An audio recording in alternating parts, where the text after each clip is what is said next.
అందరినీ చంపేయాలని, పాపాల ద్వారా మన ప్రాణాలు తీసేయాలని, పండు తిను దినమున నీవు నిశ్చయముగా చచ్చెదవు అన్నాడు దేవుడు.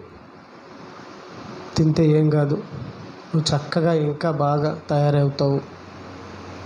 నువ్వు ఎలా తయారవుతావు అంటే దేవదూతల వలె తయారైపోతావు అనగానే వెంటనే వాడి మాటలు విని దేవుడు చెప్పింది వినక చెప్పంది చేసి ప్రాణాలు పోగొట్టుకున్నారు ఆది దంపతులు. అక్కడి నుంచి ప్రారంభమైన మారణకాండ ఇప్పటికీ జరుగుతూనే ఉన్నది. దేవుని పిల్లలరా, సాతానుగాడి తంత్రం ఎలాంటిదంటే, ఒకవేళ మనం దేవుని మాట వెనక చనిపోయినా కూడా, ఒకవేళ దేవుని మాట వెనక చనిపోయినా మనం చనిపోనట్టే ఉండేటట్టు చేయడమే వాడి యొక్క తంత్రం. ఇక్కడ ఉన్న వాళ్ళు ఎంతవరకు దేవుళ్ళు బ్రతుకున్నారు, ఇక్కడ ఉన్నటువంటి మనలో ఎంతమంది దేవుని దృష్టిలో చనిపోయారు అనే సంగతులు కూడా మనకు తెలియవు. అందుకే పౌలు గారు పరీక్షించుకోండి అంటున్నాడు. మీరు సజీవుల మృతుల, మీరు ఏ స్థితిలో ఉన్నారు, ఎలాంటి స్థితిలో ఉన్నారు అని మిమ్మల్ని మీరు పరీక్షించుకోండి అన్నాడు. కానీ మన దౌర్భాగ్యం ఏంటంటే, మన గురించి మనం పరీక్షించుకోకుండా ఇతరులను పరీక్షించడమే మనకున్నటువంటి చెడ్డ అలవాట్లు. అలవాటు మనలో ఉంటే మనకు అర్థం అవ్వాల్సింది ఏంటంటే మనం చనిపోయామని. ఇతరులను పరీక్షించాలని ఆలోచించే మనము ఎవరో తెలుసా? మృతులము. మనల్ని పరీక్షించుకునే వాళ్ళే సజీవులు. ఇంతకు మనం దేవుని వాక్యంలో ఉన్నామా? ఇంతకు మనలో వాక్యం ఉందా? వాక్యం ఉంటే ఎలా ఉంటాం? వాక్యంలో ఉంటాం. వాక్యం ఎలా ఉంది భూమి మీద? ఉదయాన్నే పెందల కన్నే లేచి వెళ్ళిపోతున్నాడు యేసుక్రీస్తు వారు. అందు నిమిత్తమే కదా నేను బయలుదేరి వచ్చి తిని. ఏ పని మీద వచ్చాను నేను? అందరినీ మేల్కొల్పాలి. అంతా నిద్రపోతున్నారు. ప్రతి ఒక్కరూ దేవుని విషయంలో మత్తులై ఉన్నారు. వాళ్ళందరినీ మేల్కొల్పాలి. ఎలా? దేవుని మాటల ద్వారా. దేవుని మాటల ద్వారా మేల్కొల్పాలని చెప్పి బయలుదేరుతున్నాడండి. ఆయన బ్రతుకున్నంతకాలం తన కొరకు ఏనాడు బ్రతకలేదు. దేవుని సంకల్పం నెరవేర్చుట కోసమే బ్రతికాడు. అంతే. దుష్టులు మరణం నొందుట నాకేమన్నా సంతోషమా? దుష్టులు మరణం నొందుట నాకేమన్నా సంతోషమా? మరేంటి ఆనందం దేవునికంటే? మనం బ్రతకడం. మనం బ్రతకాలి. ఎక్కడ బ్రతకాలి? ఎడగాది బ్రతకాల్సింది అక్కడ బ్రతకాలి. పరలోకంలో బ్రతకాలి. పరలోకంలో బ్రతకాలంటే ఈ భూమి మీద ఇచ్చినటువంటి చిన్న ఆయుష్యం చూసారా? చిన్న ఆయుష్యం చూసారా? ఈ చిన్ని ఆయుష్ను ఒక పెద్ద ఆయుష్లోకి మార్చుకోవాలి. 60 ఏళ్ళ ఆయుష్లు కాలములో అనంతకాలపు ఆయుష్లోకి మనం మార్చుకోవాలి. కొంత డబ్బుతో ఎక్కువ డబ్బు సంపాదిస్తారు, కొంత పెట్టుబడి పెట్టి ఎక్కువ ఆదాయాన్ని సమకూర్చుకుంటారు వాళ్ళ తెలివితేటలతో.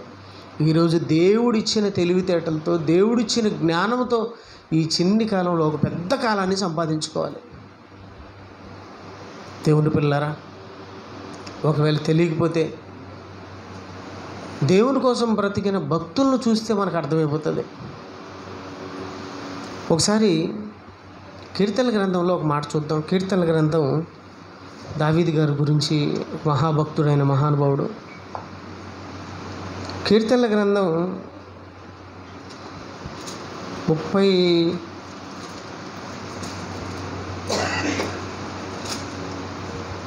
39వ అధ్యాయము.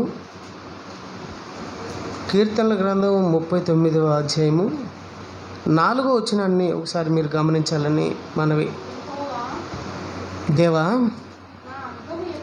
నా అంతం ఎట్లుండనిది, నా దినముల ప్రమాణము ఎంతైనది నాకు తెలుపుము అంటున్నాడు. దేవా, నా అంతం ఎట్లుండునిది, ఆ దినముల ప్రమాణము ఎంతైనది నాకు తెలుపుము, నా ఆయువు ఎంత అల్పమైనదో నేను తెలుసుకొనగోరుచున్నాను. అంటే ఇంకా నా జీవితకాలం ఎంత ఉంది, నా ఆయుష్ యొక్క ప్రమాణం అంటే నా దినముల ప్రమాణం అంటే నా దినములు ఇంకా ఎంతకాలము ఉన్నది అంటే నేను ఇంకా ఎన్ని దినాలు ఉంటాను, ఎందుకు అడుగుతున్నాడు?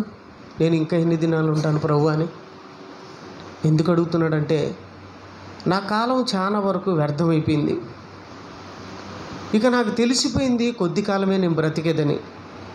ఆ బ్రతుకు కాలంలో నేను నీ దగ్గర బ్రతకడానికి, ఎప్పటికీ నీ దగ్గర బ్రతకడానికి ఇక్కడ ఉన్నటువంటి దినాలను నీ కొరకు ఉపయోగించాలి ప్రభువా. నీ కొరకు ఉపయోగించాలి. నేను నీ పని చేసి నిన్ను మహింపరిచి తర్వాత నువ్వేం చేస్తావంటే నన్ను మహింపరుస్తావు.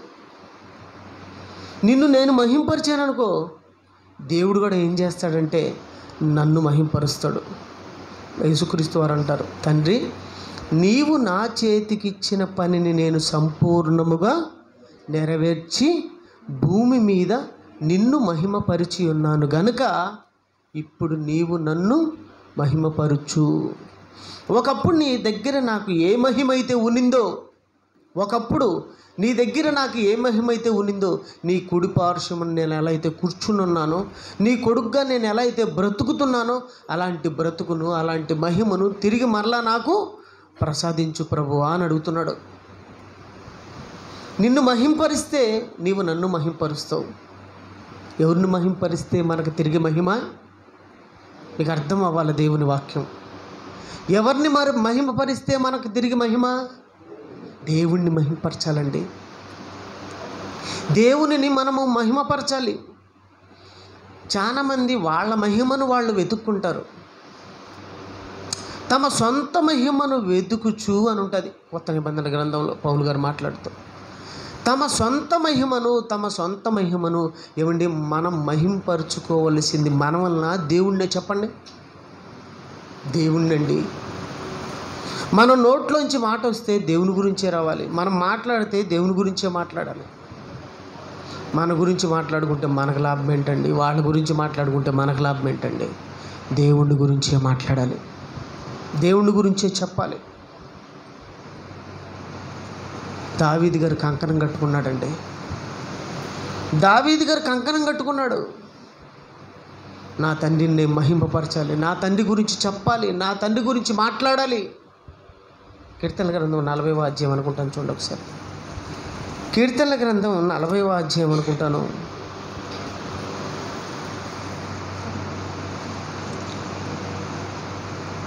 తొమ్మిది నుంచి గమనించండి ఒకసారి. నా పెదవులు మూసుకొనక మహాసమాజంలో నీతి సువార్తను నేను ప్రకటించున్నానని నేనంటిని. దేవా, అది నీకు తెలిసి ఉన్నది. నీ నీతిని నా హృదయంలో ఉంచుకుని నేను ఊరకుండలేదు. నీ సత్యమును నీ రక్షణను నేను వెల్లడి చేసి ఉన్నాను. నీ కృపను నీ సత్యమును మహాసమాజమునకు తెలుపుక నేను వాటిని మరుగు చేయలేదు. నేను ఎప్పుడు నీ గురించే మాట్లాడుతున్నాను. నేను నీ గురించి ఎప్పుడు తెలుపుతున్నాను. నీ ధర్మశాస్త్రాన్ని ఎలా ధ్యానిస్తున్నాను తెలుసా? దివారాత్రం, పగలు రాత్రి నేను ధ్యానించుచున్నాను. ప్రతి ఒక్క మాటను నా హృదయంలో భద్రపరుచుకున్నాను. ప్రతి ఒక్క మాటను భద్రంగా ఇతరులకు చేరవేస్తూ నేను బ్రతుకుతున్నాను. భయపడుతున్నాను. నా దినములు ఎంత ఉన్నదో ఇంకా నాకు తెలుపు. ఎందుకంటే నేను నీ పని చేయాలి, నేను నిన్ను మహింపరచాలి, ఈ లోకాన్ని దాటేయాలి, నేను నీ దగ్గరికి రావాలి. ఒక ఆశ అండి. దుప్పి నీటి వాగుల కొరకు ఆశపడుచున్నట్లు దేవా, నా హృదయం, నా ప్రాణం నీ కొరకు ఆశపడుచున్నది. ఈ మాట నిన్ను ఎవరో తెలుసా? దావీదు గారండి. దుప్పి నీటి వాగుల కొరకు ఆశపడుచున్నట్లు ప్రభువా, నా ప్రాణం నీ కొరకు ఆశపడుతుంది. ఆశ పెంచుకున్నాడండి దేవుని మీద. దేవుని మాటలు అర్థమయ్యే కొద్దీ ఆశ పెంచుకున్నాడు దావీదు గారు ఆయన మీద. అర్థం అవ్వాలంటే పోయిన వారం నేను నంద్యాలకు వెళ్ళాను సువార్తకు, ఇలాగే మన చర్చికి వాక్యం చెప్పడానికి. అటుపోయిన వారం మీకు ఒక వాక్యం చెప్పాను. అటుపోయిన వారం చక్కటి అంశం చెప్పాను. చెప్పగలరు ఎవరైనా? ఏం చెప్పాను? చూడు, అందరూ గమ్మునున్నారు. పరిశుద్ధాత్మ దేవుని నడిపింపు చెప్పాను. ఆత్మ ఉన్నవాడు ఆత్మ సంగతుల గురించి ఆలోచన చేస్తాడు. ఆత్మ లేనివాడు దేవుని పిల్లరా భ్రష్టాత్మ సంగతులను ఆలోచిస్తాడు. ఆత్మ ఉన్నవాడు ఎలా ఉంటాడు, ఆత్మ లేనివాడు ఎలా ఉంటానో మీకు చెప్పాను. పరిశుద్ధాత్మ దేవుడు బాప్తీసం తీసుకున్న తర్వాత మనలోకి వస్తే మనం ఎలా ఉంటాం? దేవుని పిల్లరా ఆత్మ ఉన్నవాడు ఆత్మ సంగతులను వివేచించును. ఆత్మ లేనివాడు ప్రకృతి సంబంధమైన సంగతుల మీద వివేచించును, ప్రకృతి సంబంధమైన ఆలోచనలు చేస్తాడని యూదా రాసిన పత్రికలో 19వ వచనాన్ని చూపించి మీకు చెప్పాను. గుర్తుందా? ఒకసారి చదవండి. ఆత్మ లేనివాడి గురించి చెప్పాడు అక్కడ. ఆత్మ లేనివాడి గురించి చెప్పాడు దేవుని పిల్లలు. చూడండి, యూదా 19. యూదాలో ఒకటే ఒక అధ్యాయం ఉంటుంది. 19వ వచనాన్ని చదవండి, ముగిస్తాను త్వరగా.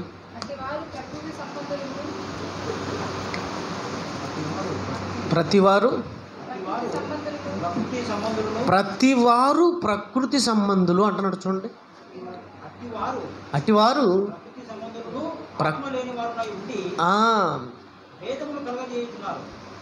ఆత్మ లేని వాడికి ఉన్నటువంటి అలవాట్లు ఏంటంటే భేదాలు కలగజేయడం.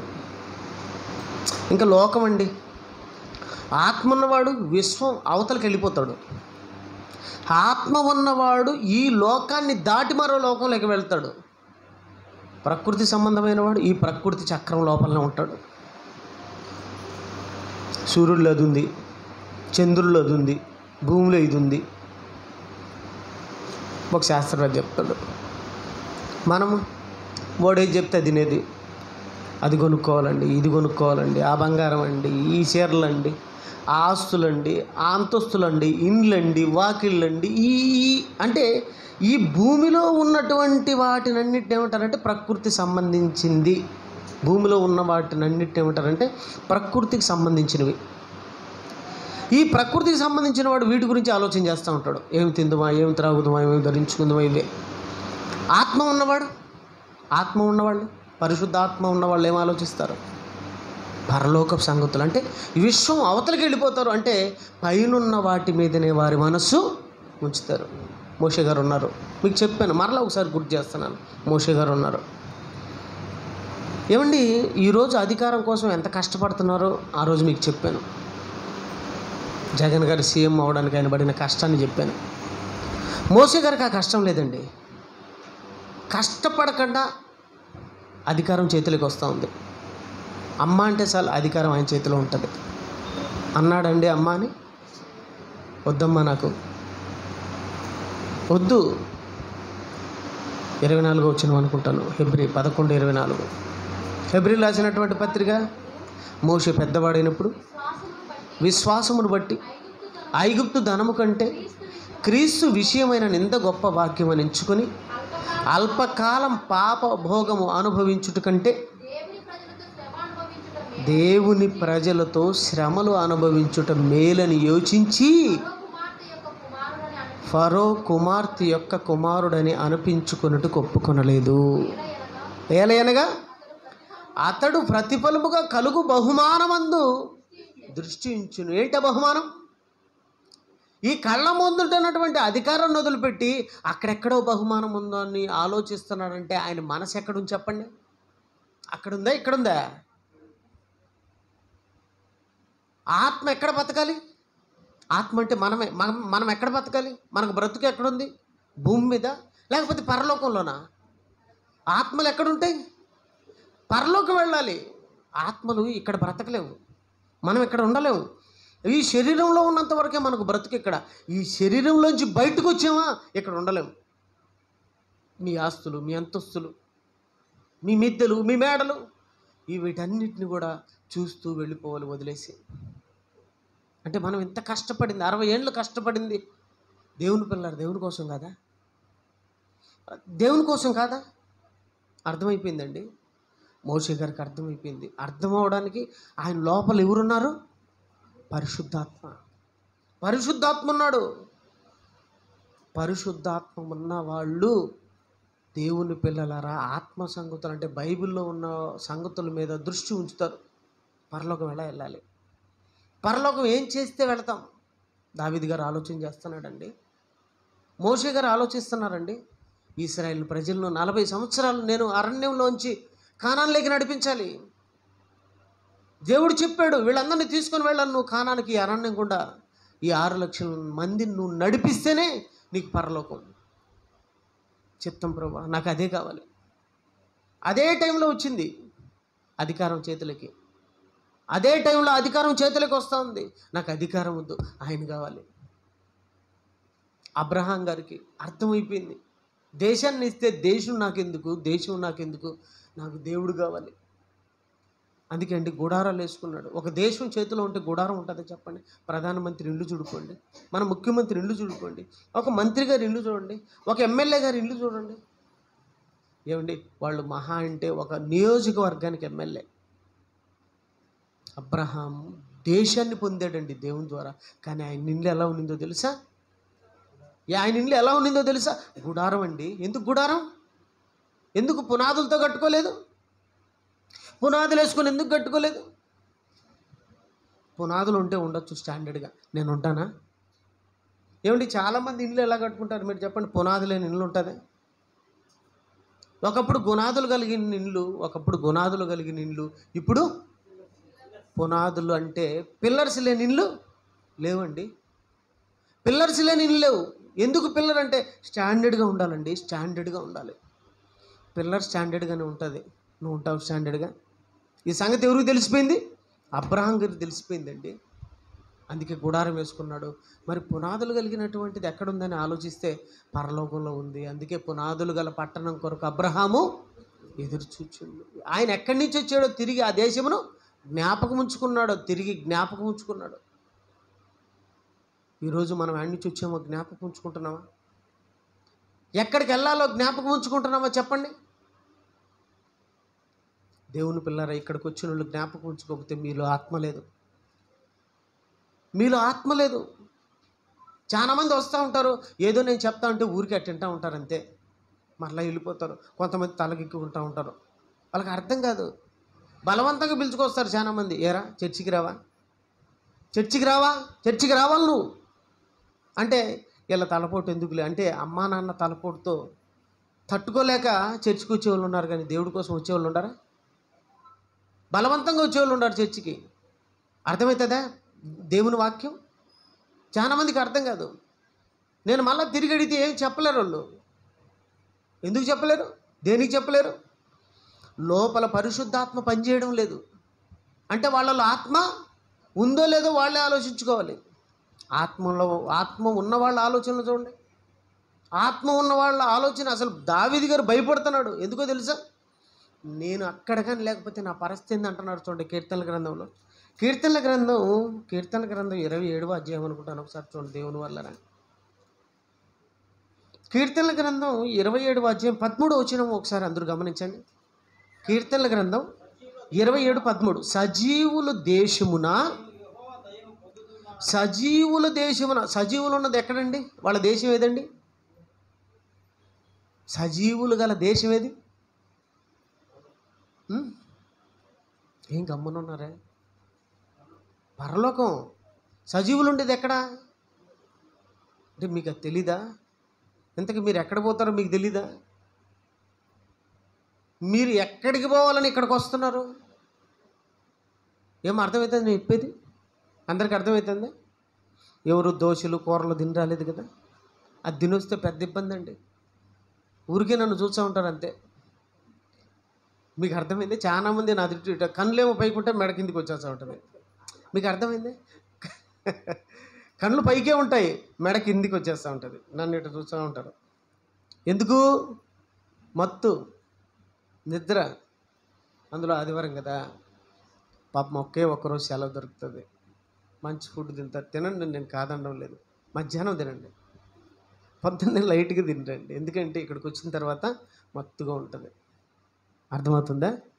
దేవుని పిల్లరా, సజీవులు ఉన్న దేశం ఏది? పరలోకం అండి. సజీవులు ఉన్న దేశం పరలోకము. అదే అంటున్నాడు దావీదు గారు. చూడండి, ఆత్మ ఉన్న వాళ్ళకి అర్థమయ్యే సంగతులండి ఇవి. ఆత్మ ఉన్న వాళ్ళకి అర్థమయ్యే సంగతులు. సజీవులు దేశమున నేను యెహోవా దేవుని దయను పొందుదునన్న నమ్మకం నాకు లేని ఎడల నేనేమవుదును. సజీవుల దేశంలో దేవుని దయను నేను పొందుదునన్న నమ్మకం నాకు లేకపోతే నా పరిస్థితి ఏంటి చెప్పండి? పరలోకం పోకపోతే నా బ్రతుకేంటి? అసలు నీ జీవితం ఏంటి? నా పరిస్థితి ఏంటి? ఏమండి, ఒక రాజు భయపడుతున్నాడండి. ఒక దేశానికి, ఇజ్రాయెల్ దేశానికి రాజు అండి బాబు, మామూలు రాజు కదండి. ఏ దేశం పైకి పోయినా ఆ దేశం ఇతందే, పట్టుకునేవాడు ఏ దేశాన్ని ఆయన. మహారాజు, రాజులందరిలో అద్భుతమైనటువంటి రాజు దావీదు గారు. ఓట మెరుగని రాజు, 40 ఏళ్ల పరిపాలనలో ఓట మెరుగని రాజు, ఎప్పుడు దేవుడు తోడుగా ఉన్నటువంటి రాజు, మహారాజు దావీదు. ఈ తక్కువ లేదా అని లేదండి ఆయనకి, మహానుభావుడు. అంత గొప్ప రాజు చేసే ఆలోచన ఏంటంటే, నేను పరలోకం పోకపోతే నా పరిస్థితి ఏంటి? దేవుని దయను పొందుదన్న నమ్మకం నాకు లేకపోతే నా పరిస్థితి ఏంటని భయపడుతున్నాడండి. ఆ భయం దేనికంటే, దేవుని పిల్లలారా, ఆత్మ ఉన్నాడు కనుక, పరిశుద్ధాత్మ ఉంటే భయము భక్తి ఉంటుంది మనకు. పరిశుద్ధాత్మ దేవుడు ఉంటే భయము భక్తి ఉంటుంది. ఈరోజు దేవుని పిల్లలారా, చాలా మందికి భయం లేదండి. దేవుడు అంటే భయం అస్సలు లేదు. ఎప్పుడు చూసిన లోకపు మాటలు, లోకపు సంగతులు, లోకము వీళ్ళంతా ఎవరంటే ప్రకృతి సంబంధులు. ఈ ప్రకృతి సంబంధులకు ఆత్మ సంబంధమైన సంగతులు అర్థం కావు. ఎప్పుడు లోకము. లోకం మిమ్మల్ని బ్రతికించదు.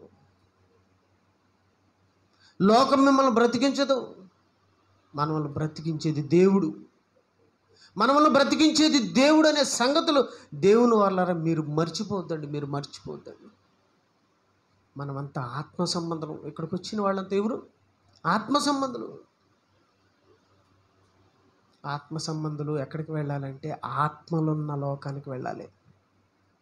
ఏ ఆత్మలు? వీళ్ళల్లో 2 ఉన్నారు. ప్రకృతి సంబంధమైన ఆత్మలు ఎక్కడికి వెళ్తాయి? పాతాళానికి వెళ్తాయి.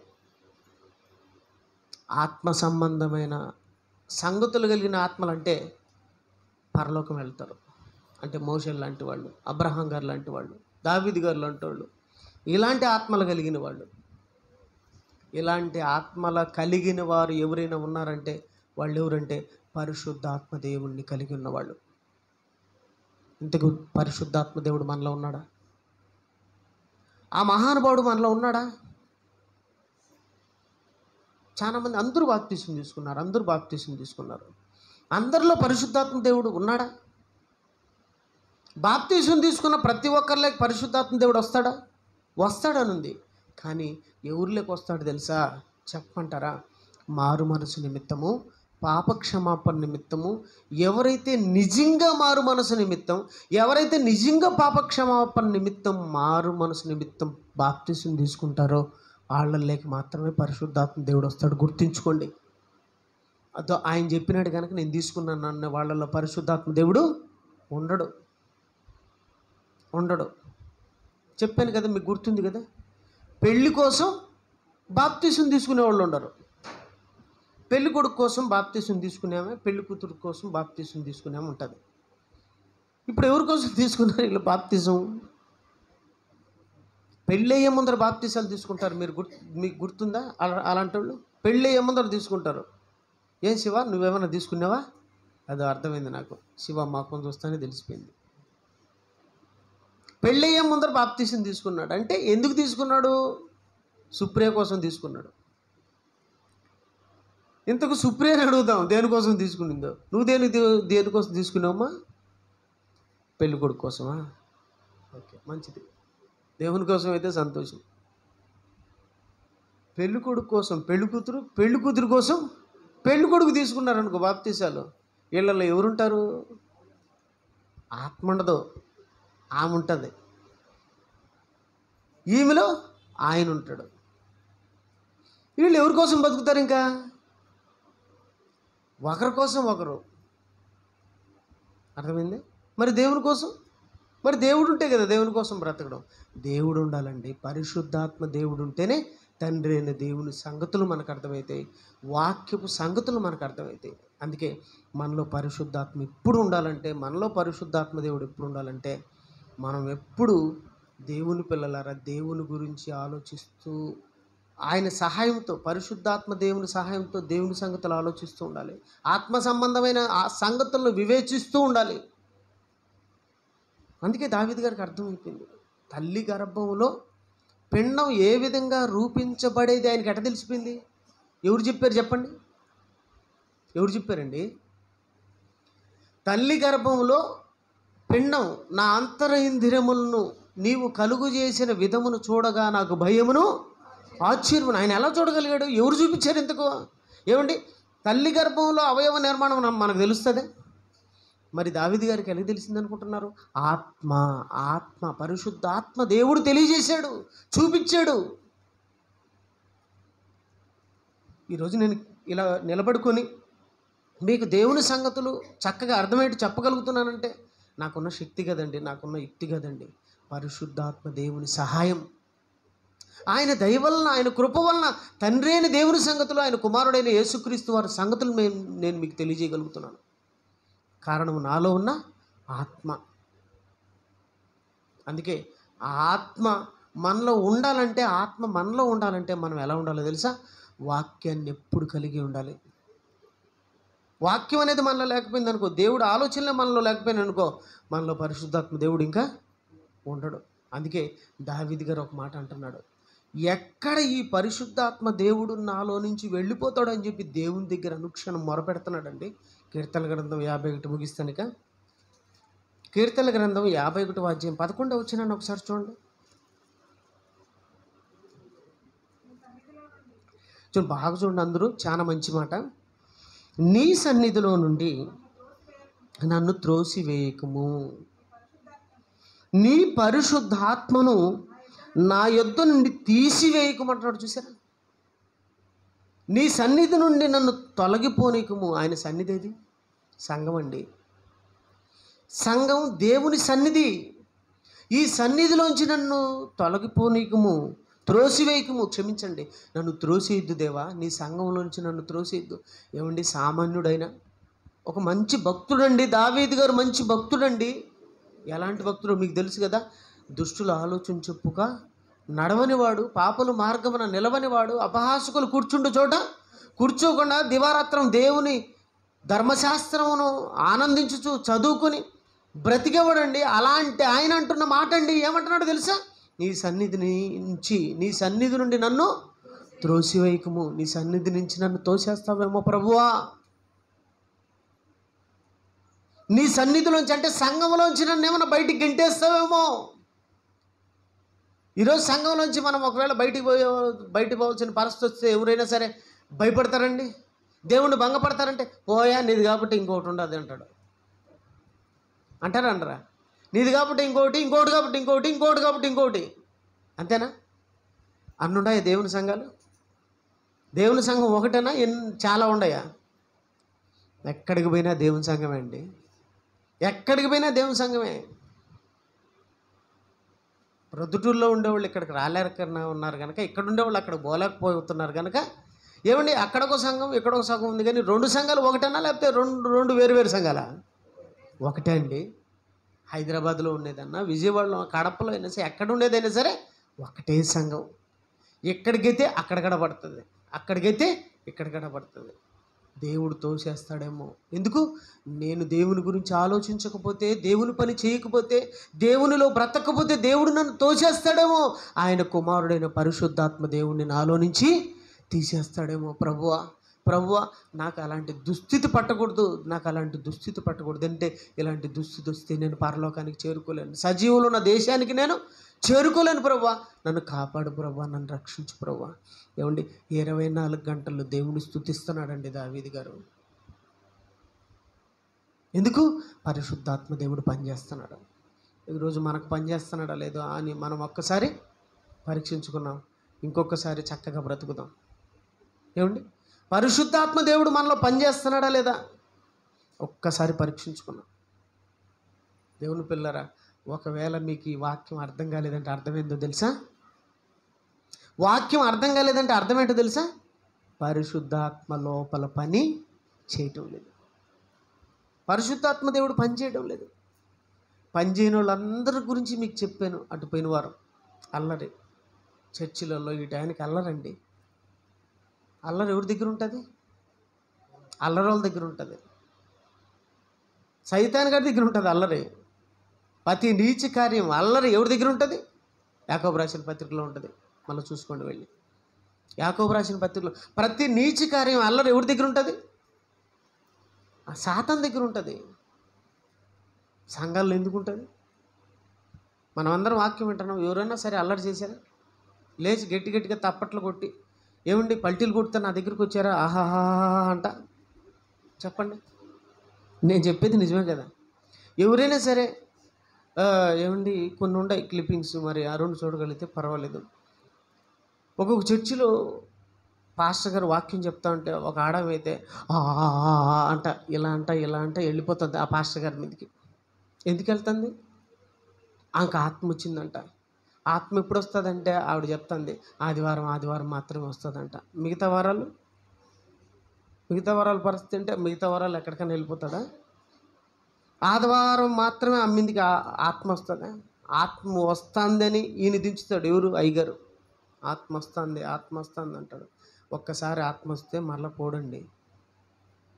మనం బాగుపడాలని పాపం ఎదురు చూస్తూనే ఉంటాడు, కానీ మనలోంచి పోడు. మనం బాగుపడాలి. దుష్టులు ఏ మాత్రమైనా చెడిపోవడం నాకు ఇష్టమా? వాళ్ళు బాగుపడాలి కదా. ఆత్మ మనలో ఉంటూ ఒకవేళ మనం పాపం చేస్తూ ఉంటే మాత్రం తట్టుకోలేడండి. మన పక్షాన విజ్ఞాపన చేస్తాడు దేవుడికి. మన పక్షాన దేవుణ్ణి మొరపెట్టుకుంటాడు. ఎందుకు? మనం బాగుపడాలని. తండ్రి నీ చిత్తమైతే ఈ పాపాన్ని క్షమించి ఇంకొకసారి అవకాశం ఇవ్వండి ఇతనికి అని దేవుణ్ణి ఏం చేస్తాడు? పరిశుద్ధాత్మ దేవుడు మొరపెట్టుకుంటాడు. యేసుక్రీస్తు వారు ఎలా అయితే మొరపెట్టుకుంటున్నాడో మన పక్షాన దేవుని దగ్గర, పరిశుద్ధాత్మ దేవుడు కూడా మొరపెడతాడండి.